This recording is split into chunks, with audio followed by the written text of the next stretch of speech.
अस्सलाम वालेकुम हदीन हज़रात, शुरू करते हैं आज का हस्बे हाल। मैं हूं जिसका मेज़बान जुनैद सलीम। नाज़रीन, शो का आगाज़ कर रहे हैं निज़ाम सक्का के दरबार से। जी अस्सलाम वालेकुम। वालेकुम सलाम। दरबार किस बात का? सक्का का मुसीबत खाना बन गया। क्यों? क्या बताऊं तुमने, जब से बात साथ संभाल ली है, यकीन मन्नो जुनेद, मेरा तो जी चाहता कई जंगलों की तरफ भाग जाऊं। भाई लोग भूखे मर रहे हैं, किसी के पास बिजली के बिल के पैसे नहीं है, किसी के पास रोटी खाने के लिए दो नवालों के पैसे नहीं है, किसी बेचारे के पास अपनी बच्चे की दवाई के लिए पैसे नहीं है। कोई माँ को अस्पतालों में लेकर खज्जल हो रहा, और उन्हें मेरी बेगम साहिबा और यो शहजादा साहब कहते हैं जी दोबारा से दरबार की तज़य्युन व आराइश की जाए। अब्बा हजूर फनूस लगाए जावे। अबे मनूस, किस बात के फनूस लगाऊं? राव रे तेरे दादा का उर्स हो रहा। अब हम भूखी मर रही है, खाने पीने के लिए लुकमा नहीं है। और जो तज़य्युन व आराइश के ऊपर करोड़ों रुपये लगाओ जी। हाँ तो लगाना चाहिए, हमारा स्टेटस नहीं रहता सहेलियों में। जो ना समझना कि मुझे दोबारा इस तरह की खूबसूरत लुगाई नहीं मिलेगी। सुबह अखबार में इश्तेहार दूं ना तो थारे से ज्यादा खूबसूरत रिश्ते आने शुरू हो जावे। पर तने मैं ही बर्दाश्त करूं। बर्दाश्त किस बात का? जो हो ही बादशाह उसे सारी कौम बर्दाश्त कर रही होती है, तय कैसे ना करेगी? अब्बा सारी दुनिया से हमें अलहदा तो नजर आना चाहिए। Don't forget, he's निजाम सक्का। यो तो ठीक है, तय तो बता, तय इसका सक्का मामू लगता है या दरबारी है? सजादा है, मैं उसे जो मर्जी कहूं, तय किस लिए यार दूसरे दिन उसे चपेड़ो चपेड़ी हो जाता वो है। शहंशाह मुअज़्ज़म है, वो तो एक की बजाय दो मार ले। मेरा बेटा, मेरा जैसे मर्जी मारू। एक दो। अब्बा हजूर आप हो पुराने जैन के आदमी, अब बाहर जाके तो देखो दुनिया कहां से कहां पहुंच गई है। कहां पहुंच गई है? कहां जाके देखो किधर जा रही है दुनिया? रे निजाम, घर के पर्दे देखे कितने पुराने हैं। फर्नीचर 10 साल हो गया पुराना है। मुझे तो आजकल के दौर का चाहिए बस। या मैंने यो बता, फर्नीचर तो 10 साल का तन्ने पुराना बर्दाश्त नहीं हो रहा। हाँ। रात है 25 साल पुरानी है, तन्ने भी बदल लूं। मरने बदलने का तो बड़ा शौक है तने। नाले बाजी मलका जी, तुसी टंपरेली बादशाह बने हो, चीज़ां तुसी इंज बदलवा रहे हो जिवें 5 साल इत्थे पूरे करने ने। तो मैंने यो बता, खड़ा उठ के। अच्छा। बादशाह सराने आया हुआ, तब खड़ा नहीं हो। शहंशाह बैठ मुअज़्ज़म, लीजिए। अच्छा जी। क्या हो गया आपको? तो तय किस चक्कर में बाजी मलका कह रहा होता है? जो तो बता, तय किस लिए मैं जबरदस्ती मेरे बच्चों का मामा बन रहा? तन्ने वजीर लगाया हुआ या इधर ससुराल वाला लगाया हुआ? चले आप गुस्सा थूक दें, शहंशाह मुअज़्ज़म तशरीफ रखें। क्यों आप खुद मारना शुरू? इस काम के लिए आपने जलाद रखा हुआ है?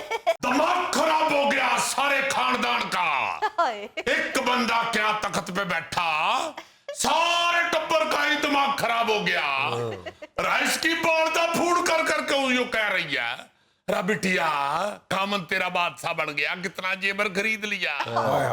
रा कौन सी बड़ी कोठी खरीद ली। रा मैं जब तन्ने मिलने के लिए आऊंगी, कितने कनाल की कोठी होगी जिसमें रहूंगी। रा पागल हो गए तो क्या बन गई? यो देख छोरा, नामुराद सारी जिंदगी मिट्टी में खेलने वाला बच्चा बाप तख्त पे बैठा, बच्चे का दिमाग खराब हो गया। मेरी बेटी ने गाड़ी कितनी बड़ी ले ली है, रोज सारी जिंदगी बैलगाड़ी में गुजारी। बारदा इसकी ने मशहूर थी पूरे पिंड में, तीले का टोकरा इतना अच्छा बनाती थी, जीरा टोकरे वाली मशहूर थी। अब दामाद बैठ गया तख्त के ऊपर, साथ सास का भी दिमाग खराब हो गया, साथ बिटिया उसकी का भी दिमाग खराब हो गया।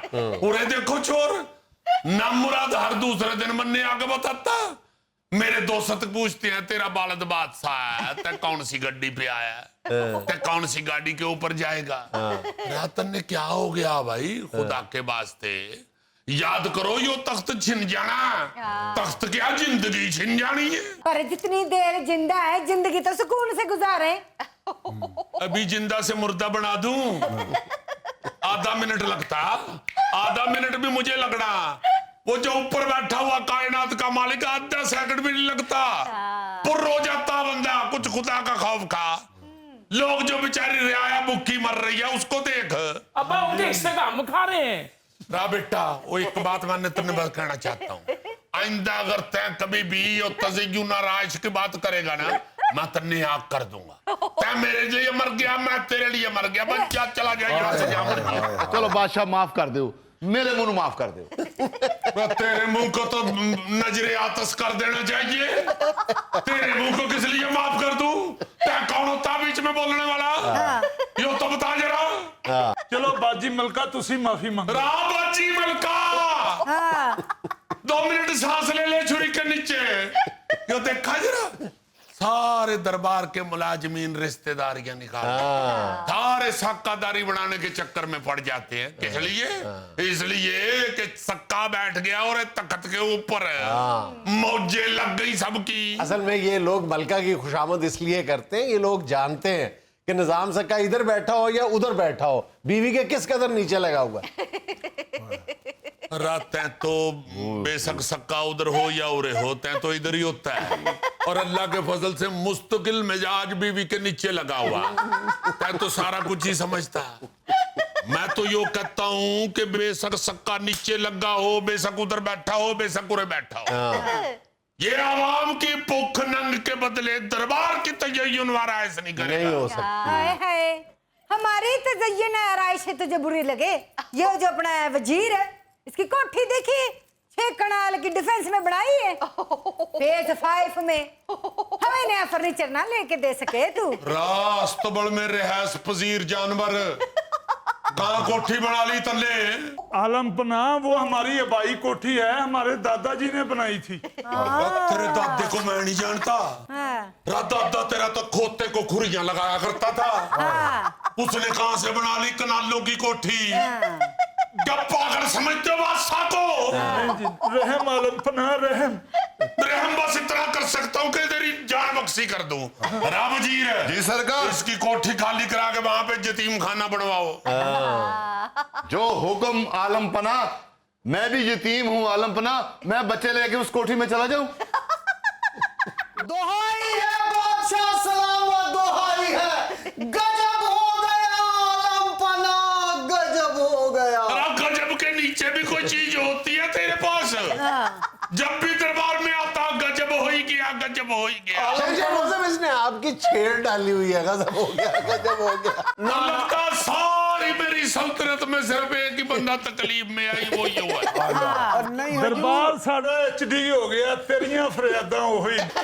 भला दरबार HD कैसे हो गया? इसका मतलब है हैवी ड्यूटी हो गया है। मेरे कहने का मतलब यूं है आलमपना के महंगाई की वजह से 5 रुपए की चीज 25 रुपए की मिले तो है। क्या आलमपड़ा जाके तेरी गली में करियाने की दुकान खोल ले? रब बेचने वाले भी तो तुम ही लोग हो, खरीदने वाले भी तुम ही हो। क्यों एक दूसरे को लुट रहे हो? गरीब आदमी ने तो चीज खरीदनी है हजूर। इतने महंगाई की वजह से बिल आ गया, गरीब आदमी बिल ना जमा करा सके। एक मिनट ठहर जाओ, एक मिनट ठहर जाओ फरियादी मियाँ, आप बताओ, आप दूध बेचते हो ना? जी जी गवाले हो ना? जी जी दूध में कितना पानी मिलाते हो? जी मैं कह सकते हो दूध में पानी नहीं मिलाते? जी मैं तो नहीं पिल, मेरी 2 भैंसें हैं जी, वो मुझसे भी कमजोर है। खुदा का खौफ करो। हर शख्स जो मजलूम है वो खुद भी जालिम है। रद्द लम्बा रचाया हुआ तमाम लोगों ने। अमेरिका में जाके किसी चीज पे टैक्स बढ़ता तो जो उरे टिंडे महंगे कर देते हैं। भाई अमेरिका का क्या ताल्लुक आपके टिंडों के साथ? पर किसी मुल्क के अंदर पेट्रोल महंगा सस्ता होता है, जो ये अपनी चीजों का रेट बढ़ा लेते हैं। सारा ड्रामा रचा के तय लोगों को लूट रहे होते हो। कुछ लूट रहे हैं, कुछ लूट रहे हैं। क्यों एक दूसरे के गिरेबान पकड़े हुए हैं तुम लोगों ने? आधी कौम की सड़कों के ऊपर फिर के एड़ियां फट गई हैं। आधे लोग गाड़ियों में बैठ के उनके करीब से शू करके गुजर जाते हैं। क्या हो गया? क्यों लालची हो गए? हाय हाय, कौन सी गाड़ी में शू करके गुजर जाते हैं? एक गाड़ी नहीं तारे महल में फालतू खड़ी, ना कोई गाड़ी होती, पैदल जा रही होती सौदा लेने में। मलका मलका तो क्या मलका के 4 कान निकल आए? मलका की 6 आंखें बन गई? क्या 3 नाक वाली मलका है?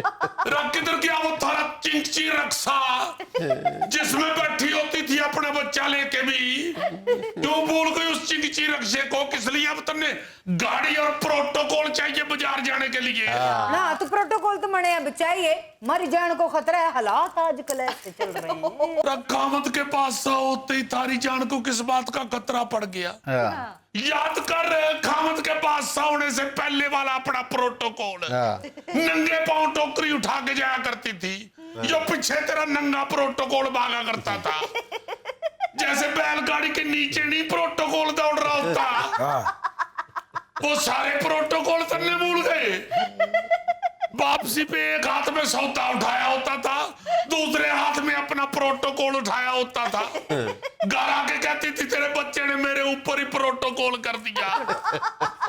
चेंजर वजन तारीख उठा के देख ले, जब भी प्रोटोकॉल लिया जाता है सिक्योरिटी की आड़ में लिया जाता है। बताओ तो सही ना, किस बात की सिक्योरिटी, किस बात का जान का खतरा है? अरे क्या हो गया? ये क्या मुंह दो हो गए तेरे? किस बात का प्रोटोकॉल चाहिए, किस बात की सिक्योरिटी चाहिए? बारदा इसकी गांव से इसको मिलने के लिए आया करती थी, अंदर आके मेरी मिन्नतें करती थी, पुत्र बार प्रोटोकॉल वाले को 5 रुपए दे दो। प्रोटोकॉल के 5 रुपए हम दे देने, बारदा इसकी ने नलके के नीचे बैठ के अपने पाँव में से सारा प्रोटोकॉल साफ करना। पता चलना गांव से 2 मील पैदल चल के फिर प्रोटोकॉल में बैठी है। उधर से 2 रुपए दे के लारी अड्डे आके प्रोटोकॉल हुई है, फिर बस में बैठ के उरे पहुंची है शहर को, इधर से लारी अड्डे में बैठ के 5 रुपए दे के प्रोटोकॉल के जरिए हमारे घर पहुंची है। नाज़रीन, यहाँ में लेना एक छोटा सा वक्फा, हमारे साथ रहिएगा। 60% लोगों की जो 5 बड़ी शराइत होती हैं बच्चियों के, उनमें से एक शर्त जो है वो ये है कि जी जहां हमारी बेटी जा रही है वो छोटा घर, लोग ना ज्यादा हो। हाँ लोग ज्यादा ना हो। तो मेरा ख्याल है कि इसको शर्त आयद कर देना और इस तरह से बंदिश लगा देना। कार बहुत बड़ा हो, फैमिली छोटी हो। हाँ मतलब ढूंढ से मेरे गली विच बच्ची फिरदी रहे, कई बारी विच गुआच भी जावे।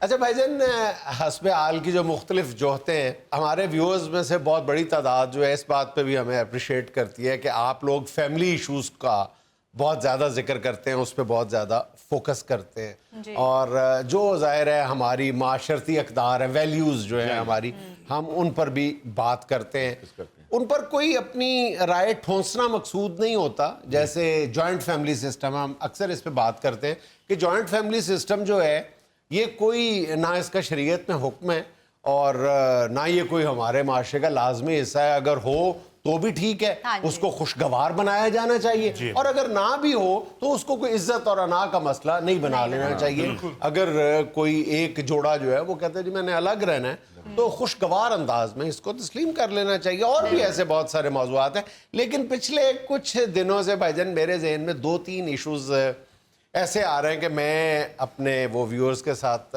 शेयर करना चाहता हूँ। कुछ अरसे से इस मुतालबे में, इस ख्वाहिश में बहुत ज़्यादा शिद्दत आ गई है कि हम अपनी बेटी की शादी उस घर में करना चाहते हैं जहाँ पे ससुराल बहुत छोटा हो या हो ही ना। ये एक बड़ी अजीब बात है। मेरे एक दोस्त हैं, उनकी उम्र जो है वो 37 ईयर्स, 37 साल हो गई है, और उनकी शादी इसलिए नहीं हुई, और ये एक और टॉपिक का भी अलग डिस्कस करने का भी मतकाजी है ये मामला जो है, कि उन्होंने अपने छोटे बहन भाइयों की पहले शादी की हुई है, लेकिन अभी भी उनके घर में उनके 3-4 जो बहन और भाई मौजूद हैं। तो अगर उनका रिश्ता आप कोई देखने आता है तो कहते हैं जी इनके घर में तो पहले ही मेला लगा हुआ है, बिल्कुल, तो हमने अपनी बेटी इस घर में नहीं बयानी। ये एक बड़ी अजीब सी बात है, और ये ख्वाहिश जो है इसको क्या कहना चाहिए, गुड़ी ब्याह के मेले जा जाएगी। नहीं मतलब बहुत सारे लोगों की ख्वाहिश होती है, बच्चियों की ख्वाहिश होती है कि हमारा घर जो है वो घर मतलब भरा हुआ लगे वो, लेकिन सोचने की बात। कई लड़के इतराज करती है हमारी प्राइवेसी खत्म होती है जी इस वजह से। ये भी एक वजह। अच्छा, मैं ये कहने लगा था कि फरोग देने में इस सोच को ये जो रिश्ते कराने वाली माइयाँ और मैरिज ब्यूरोज है ना, ये बहुत करते हैं। ये जानबूझ के कहते हैं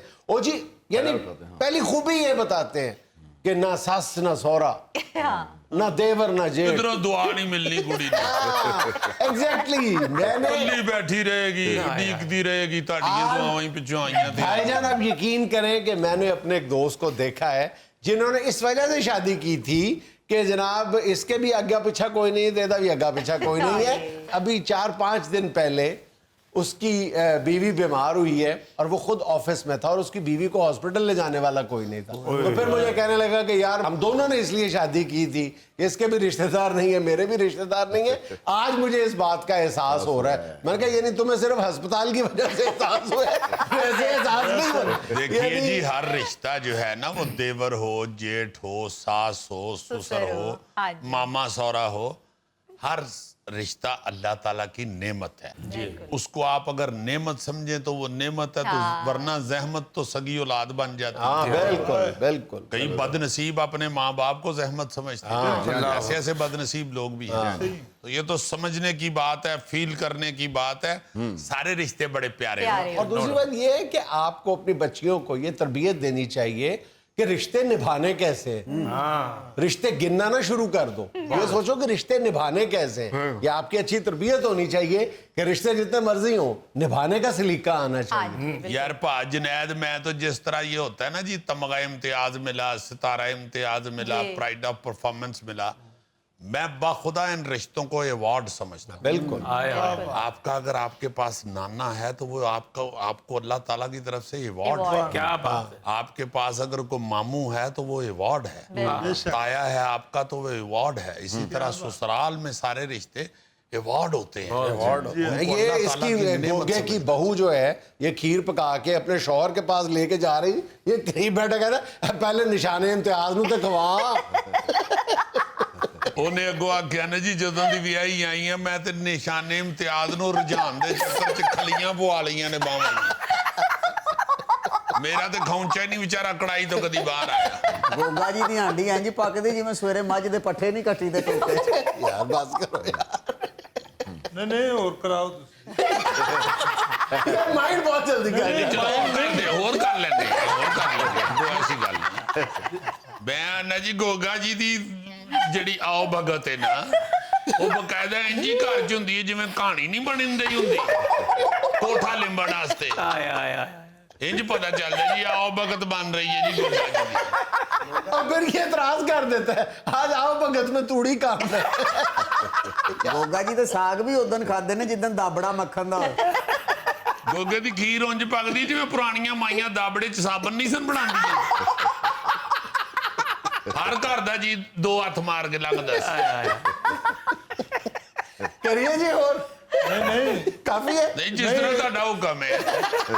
नहीं इतने ब्रेक लवांगे। नहीं नहीं सर, बात रिश्तों की हो रही थी सर। अच्छा ये हम बात कर रहे थे कि ਇਹਨੂੰ ਰਿਸ਼ਤੇ ਅੱਜ ਹੀ ਯਾਦ ਆਏ ਆ। ਬੱਕਰਾ ਈਦ ਵਾਲੇ ਦਿਨ ਨਹੀਂ ਯਾਦ ਆਉਂਦੇ ਜਦੋਂ ਬੱਕਰਾ ਪੂਰਾ ਹੀ ਸਾਲਮ ਫ੍ਰਿਜ ਦੇ ਵਿੱਚ ਤੁੰਨ ਦਿੰਦੇ। ਉਹਦਾ ਮਤਲਬ ਇਹ ਹੁੰਦਾ ਕਿ ਫ੍ਰਿਜ ਦੀ ਬਜਾਏ ਮੇਰੇ ਮੂੰਹ 'ਚ ਧੁੰਦੇ ਆ ਕਰ ਪੂਰਾ ਬੱਕਰਾ। और इस ईद पे इसने अपने पेट पे वेव्स लिखाया, इधर डॉलर्स लिखवाया। मेरे वकील ही मेरे खिलाफ ने। तुम्हें कैसे क्या मैं तुम्हारा वकील हूँ अच्छा यार बात हो रही थी ਵੱਖਰਾ ਹੀ ਉਹਨੂੰ ਆਪਣਾ ਇਤਜ਼ਾਦ ਐਸਨ ਸਮਝਿਆ ਹੈ। बात हो रही थी उन घरों को प्रेफरेंस देने की या शर्त आयद करने की जो छोटे घर हो जहाँ पे घर वाले ना हो। मेरा ख्याल है कि ये कोई अच्छा रुझान नहीं है, इसीलिए मेरा ख्याल है कि इसको शादी की शराइत। और मैं ये बात इसलिए डिस्कस कर रहा हूँ कि कुछ दिन पहले एक लाहौर का एक बहुत बड़ा मैरिज ब्यूरो, उसका मालिक जो है वो मुझे बता रहा था कि अब 60% लोगों की जो 5 बड़ी शराइत होती हैं बच्चियों के, उनमें से एक शर्त जो है वो ये है कि जी जहां हमारी बेटी जा रही है वो छोटा घर, लोग ना ज्यादा हो। हाँ लोग ज्यादा ना हो। तो मेरा ख्याल है कि इसको शर्त आयद कर देना और इस तरह से बंदिश लगा देना। ਘਰ ਬਹੁਤ ਬੜਾ ਹੋ, ਫੈਮਿਲੀ ਛੋਟੀ ਹੋ। हाँ मतलब ढूंढते ਸਾਡੀ मेरे ਕੱਲੀ ਵਿੱਚ ਬੱਚੀ ਫਿਰਦੀ ਰਹੇ, ਕਈ ਵਾਰੀ ਵਿੱਚ ਗਵਾਚ ਵੀ ਜਾਵੇ। मैं वरना हमारी नानी दादियां तो ये दुआ किया करती थी कि या अल्लाह वेड़ा भरिया ही सोना लगदा है। अच्छा एक इसी से जो मैं पहले कहा खुले घर 'ਚ ਬੰਦਾ ਕੱਲਾ ਫਿਰਦਾ ਹੋਵੇ ਨਾ ਸਾਇਆ ਵੀ ਹੋ ਜਾਂਦਾ। ਹਾਂਜੀ ਸਰ ਜੀ ਖੁੱਲੇ ਘਰ ਦੇ ਵਿੱਚ ਗੋਗਾ ਜੀ ਇਕੱਲੇ ਫਿਰਦੇ ਹੁਣ ਤੇ ਇੰਜ ਲੱਗਦਾ ਦਰਿਆਈ ਘੋੜਾ ਰਾਹ ਭੁੱਲ ਗਿਆ। ਤੂੰ ਪਤਾ ਨਹੀਂ ਕਿਹੜੇ ਜੰਗਲਾਂ ਦੇ ਵਿੱਚ ਰਿਸਰਚ ਕਰਦਾ ਰਹਿੰਦਾ। अच्छा जी ਖੁੱਲੇ ਘਰ 'ਚ ਗੋਗਾ ਆਪਣੇ ਕਮਰੇ 'ਚੋਂ ਬਾਹਰ ਆਏ ਤੇ ਬੱਚਾ ਰੌਲਾ ਪਾ ਦਿੰਦੇ ਨੇ, ਉਹ ਦੇਖ ਲਓ ਉਹ ਆਇਆ ਜੇ ਬਾਹਰ ਆਇਆ।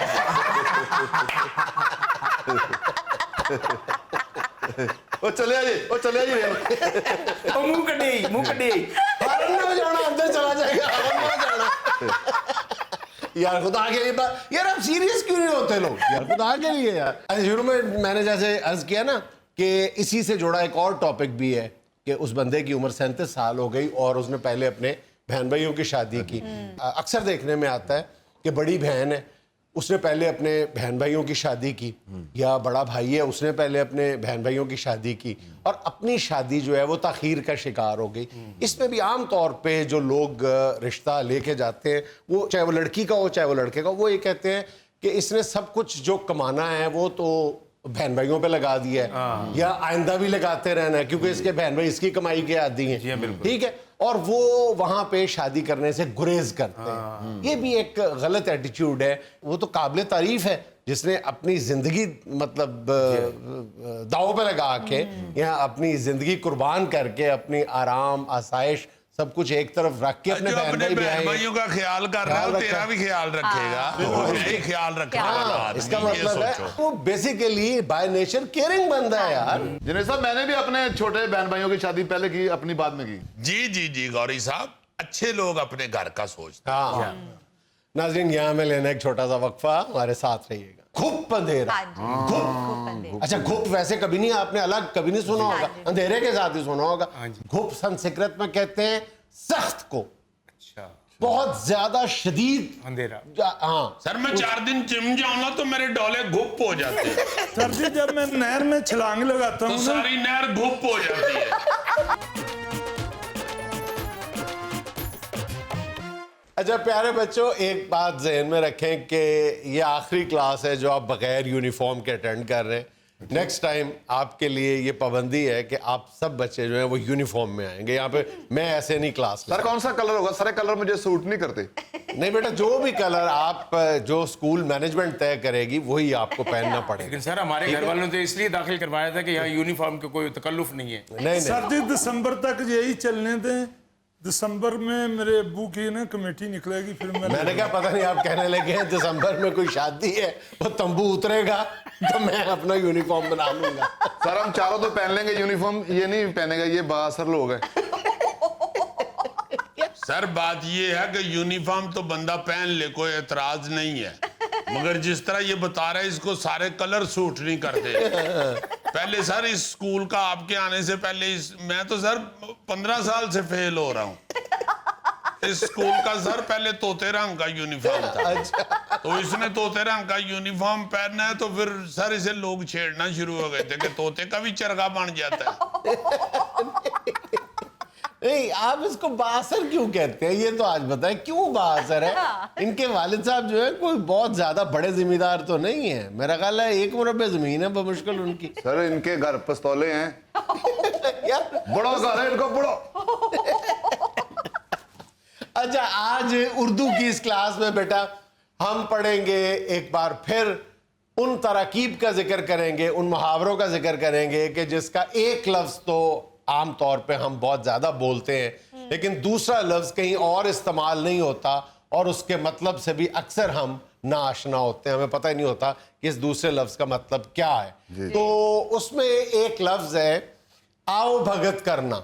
ठीक है, आओ भगत तो आपने सुना होगा ना, किसी की बहुत ज्यादा खिदमत करना, सर आंखों पे बिठाना, उसको कहते हैं आओ भगत करना। आओ लफ्ज तो सुना हुआ है, भगत का क्या मतलब है? सर ये भगत सिंह से तो नहीं निकला? जरा गौर करने की जरूरत है, इसका कोई ना कोई ताल्लुक भगत सिंह से जरूर है। मैं आपको ये हिंट दे दूं।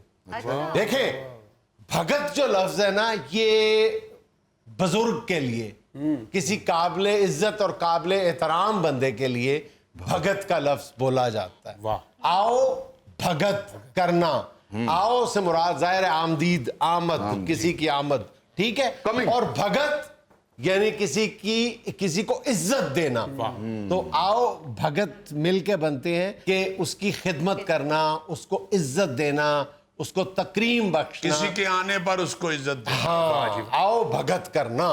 तो भगत जो है वो बुजुर्ग को कहते हैं, किसी पारसा बंदे को कहते हैं भगत, ठीक है, भगत सिंह। भगत, और गालिबन भगत सिंह जो है ये इसी वजह से नाम भगत सिंह भी उनका हो कि वो काबिल एहतराम थे।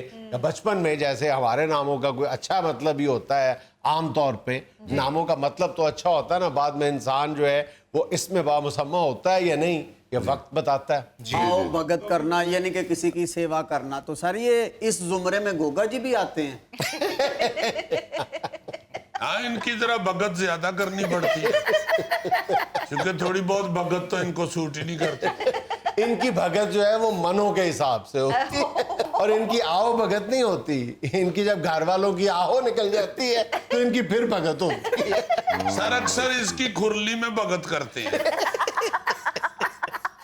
अच्छा यार देखो, अगर आप कुछ सीखने के लिए आते हो ना, उसके लिए जरूरी सर है। आप अपनी जुगते कर गुर के तो साथ ही सीरियस हो जाते हैं। अच्छा बेटे, जब आप सीखने के लिए आते हैं तो फिर सिर्फ मुझे जुगत करने दिया करें। बेटा देखें मेरी बात सुनो, मैं फिर भी वही कहूंगा, अगर आप तालीम की गर्ज से आते हैं तो बहुत संजीदगी के साथ आप बात सुना करें, तभी आप कुछ सीख पाएंगे। ठीक कभी है, सीरियस हो जा करो यार, मेरे कैरियर का मसला है खुदा के लिए। देखो जो बच्चा सीखने के लिए आता है उसको हमेशा अपने कैरियर की फिक्र होती है। अरे इसने कैरियर के साथ दुम्बा बांधा होता है, कौन सा कैरियर? अच्छा जी, एक लफ्ज बोला जाता है, तरकीब बोली जाती है, दूर की कोड़ी लाना। ये कौन से तुम दूर की कोड़ी लाए हो, दूर से बात मिला के लाए हो। ठीक है, तो ये जो कोड़ी लाना है ये क्या चीज होती है? दूर की कोड़ी लाना। कोड़ी जो थी पहले वक्तों में, ये जो सीपी होती थी, ये करेंसी के तौर पे इस्तेमाल होती थी। एक वक्त था कि जो सीपियां थी ये करेंसी के तौर पे इस्तेमाल होती थी। जैसे कहते हैं कोड़ी मोल नहीं पिया तेरा। हाँ, कोड़ी। अच्छा, अब यहाँ पर दो तीन इस जो तरकीब है इसको इस्तेमाल किया जाता है। एक कड़ी से कोड़ी भी है, जो जंजीर की कड़ी होती है उसको भी कोड़ी कहा जाता है। ठीक है, तो दूर से कोड़ी ला के जंजीर को मुकम्मल करना। एक दूसरा इसलिए भी कहा जाता है कि दूर की, अगर उसको सीपी या करेंसी के तौर पे जो सीपी इस्तेमाल होती थी उसको अगर जहन में लाया जाए तो फिर ये होता है कि दूर की कोड़ी लाया है, ये गहरे समंदर से लेके आया है, ये यहाँ पे नहीं पाई जाती। ठीक है, दूर से कोड़ी लाया है अपनी बात को सच्चा साबित करने के लिए, वैल्यूएबल बनाने के लिए। अच्छा, अब आप समझ आ गए हो कि दूर की कोड़ी लाने से क्या मुराद है? सर बड़ी बात है, आपने हमारे इल्म में इजाफा किया। आजकल तो लोग वो कोड़ियों से खज्जी चारा ही खेलते हैं। अच्छा जी, एक आम सा लफ्ज है, लेकिन आपने कभी अलग वो लफ्ज जो है वो नहीं सुना होगा, तिगनी का नाच नचा देना। ठीक है, मतलब तो इसका पता होगा, किसी को बहुत ज्यादा परेशान करना, किसी की जिंदगी अजीरन कर देना, इसको कहा जाता है तिगनी का नाच नचा दिया। जैसे आप लोग जुगते करते हैं, नॉन सीरियस होते हैं, मुझे तिगनी का नाच नचा देते हैं। मुझे सर जी मुझे नहीं, आप तो हथनी का नाच है ना, आपका नाच तिगनी का नाच नहीं है, ये जो हथनी का आपने नाच इसको है। हथनी का नाच कहा है, ये आपकी तिगनी नहीं है।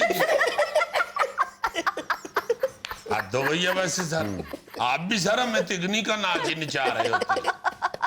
अच्छा, तिगनी लफ्ज वैसे आपने कभी नहीं सुना होगा। तिगनी का सीधा मतलब है 3 गुना। किसी को जबरदस्त बहुत ज्यादा नाच नचा देना, किसी को रोल के रख देना पंजाबी में कहते हैं ना, तो किसी को 3 गुना तेज रफ्तारी के साथ नचवाना, इसको 3 गुना। Thank you sir, thank you sir, मैं इस स्कूल में ना आता तो मेरी जिंदगी बेकार हो जाती। अच्छा जी, एक है जेरे नगी आना, किसी को जेरे नगी कर लेना, किसी को अपनी हुकूमत के तहत, किसी को अपने हुक्म के मातहत कर लेना, उसको अपने जेरे नगी कर लेना। नगी वैसे सुनने में नहीं आता, नगी लफ्ज कभी नहीं सुना। निगाहों से नगी नहीं, नगी नगीना से है, नगी नगीना से है। अच्छा, नगीना ताज में होता है, किसी को अपने ताज के अंडर कर लेना, ताज के जेर कर लेना, ताज के नीचे ले आना, हुकूमत के नीचे ले आना, उसको कहते हैं जेरे नगी कर लेना। अच्छा, अंधेरे के साथ आप 2 लफ्ज सुनते हैं, एक कहते हैं घटाटोप अंधेरा। ठीक है, पहले ये सुन ले कि घटाटोप किसे कहते हैं। वैसे कभी नहीं आपने घटाटोप लफ्ज सुना होगा, सिर्फ अंधेरे के साथ ही आता है घटाटोप अंधेरा। घटा तो कहते हैं बादलों को, ठीक है, और टोप किसको कहते हैं? सर जो उसमें शापर उड़ते हैं। नहीं, जो टोप कहते हैं, ये जो टोपी आपने सर पे ली हुई है यार, ये जो पालकी वगैरह पे कवर दिया जाता था, इसको टोप कहते थे। तो जब बादलों की टोपी या बादलों का गलाफ आ जाता है और नीचे अंधेरा छा जाता है, उसको कहते हैं घटा टोप अंधेरा। यानी ऊपर इतना, यानी बादलों की टोपी, बादलों का गलाफ आ गया है और नीचे अंधेरा छा गया, तो उसे कहते हैं घटा टोप अंधेरा। एक कहते हैं घुप अंधेरा। घुप, अच्छा घुप वैसे कभी नहीं, आपने अलग कभी नहीं सुना होगा, अंधेरे के साथ ही सुना होगा। घुप संस्कृत में कहते हैं सख्त को, बहुत ज्यादा शदीद अंधेरा। हाँ सर मैं 4 दिन जिम जाऊंगा तो मेरे डोले घुप हो जाते हैं, तभी जब मैं नहर में छलांग लगाता तो हूँ ना, सारी नहर घुप हो जाती है। नहीं यार, उस घुप गंदे को नहीं कहते, घुप कहते हैं ज्यादा को, शदीद को यार। जी सारी नहर बाहर को घुप हो जाती है। सर अगर ये सारे शोर मचाएंगे तो मैं फिर गुप हो जाऊंगा। यार अंधेरा घुप, तुम्हारी बात हो रही है, अंधेरा घुप। ये बात नहीं है, जब मैं छलांग लगाता हूँ उस वक्त आवाज आती है घुप घुप। और वो आवाज पानी की नहीं होती, बीच में से मच्छियां कहती हैं घुप। नाज़रीन, यहाँ में लेना एक छोटा सा वक्फा, हमारे साथ रहिए।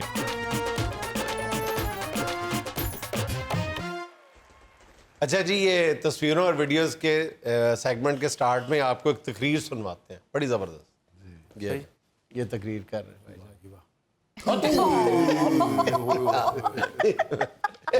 50,000 ਦਾ ਐਲਾਨ ਕਰ ਰਹੇ ਸੀ, ਵੱਜਦਾ ਹੀ ਲੱਖ ਦਾ ਐਲਾਨ ਕਰਦਾ। इसको कहते हैं फूलों से इस्तकबाल। फूलों के शहर में घर अपना।